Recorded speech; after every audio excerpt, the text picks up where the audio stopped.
Here are 5 things I wish I'd done completely different when I started out, and if I could go back and turn the clock, I'd work on these exact 5. Point number 1, sizing up way too soon. Guys, have proof of concept. Have something that works first. Start small. Start the smallest you can start, but start small, have proof of concept. If something works, then size it up. But if you are putting fuel on a fire that hasn't been lit yet, you are wasting your time. I see way too many people, and I made the same mistake myself too, throwing money at something that does not work. Sit back, relax, take your time. Even if it takes you a whole year to have proof of concept on small funds, you can go ahead and scale it up, size up. So my biggest mistake with the first principle was sizing up way too soon.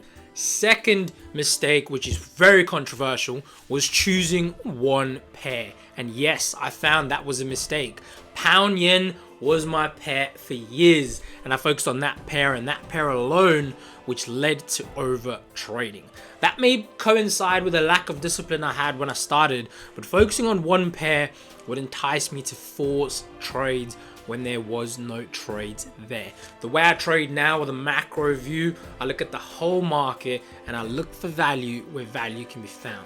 Quite often the pairs that we want to trade have no setups. The way I trade now allows me to look for value, look for a risk reward. If there's nothing on the euro, I'll trade the pound. If there's nothing on the pound, I'll go over to the yen. And as the narrative continues to unfold, there is always a story that you can trade in line with. So trading one pair, in my opinion, was a very big mistake. Third mistake was spending my profits before I make them. And you heard that right. Every trader in their minds, and I can statistically say this because over 70 to 80% of the traders I've spoken to over my career spend the profits before they make them. Right? Oh, I need 1,000 to do this. I need 500 to take my girlfriend there. I want 1,000 because I want this new phone. I need to buy a new laptop. You have this image imprinted in your head with the money you're already spending before you even make it. Psychologically, if you take that mindset into the market, it's the wrong mentality to have. Because all you're doing is you're trading for the money. You're not looking for a valuable trade setup. This throws traders off. It threw me off very early on in my career, and I only started to progress and see different results when I changed my mindset. I was trading to find good, valuable trade setups, and the money came as a result and as a reward of me sticking to my plan, not chasing the money.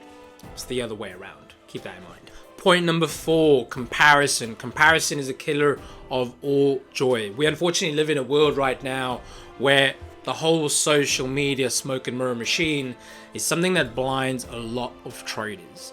A lot of traders feel, and myself included when I started, that they should be somewhere else other than where they exactly are right now in their journey.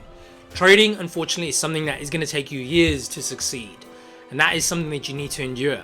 It's the price you're going to have to pay in order to be a success in the market. However, with the social media engine that we have right now, it leads people on. It tends to entice people to believe that they should be anywhere other than where they are right now in their journey. So folks, don't compare yourself to someone else that maybe 5, maybe 10 years down the road on their journey. Focus on yourself, focus on where you are, focus on what you have to do in order to get you where you want to be in the future.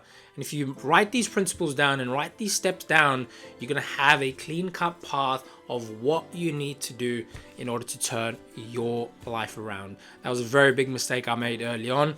It's something I look back on and I understand it. A great quote from Alex Hormozi said, "You've already done the things that you said would make you happy."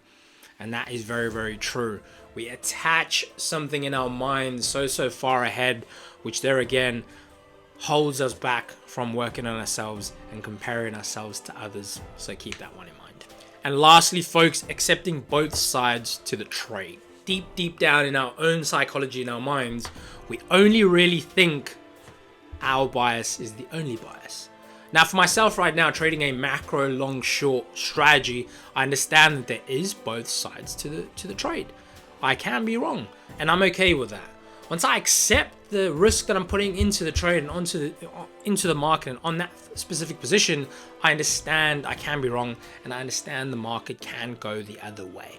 Very early on in my career, I thought the only way was my bias and that's it, and that would entice me to overtrade, overforce positions without accepting the fact that maybe I'm wrong, maybe I need to change. So folks, try and keep those 5 points in mind. If you forgot one, quickly scroll back. But if you like this video, drop a like, drop a comment. Also subscribe to the channel. I'm going to be doing a lot more videos like this on lessons I've learned over the past 8 years. If you found value in this, drop a subscribe. And I'll see you guys on the very next video.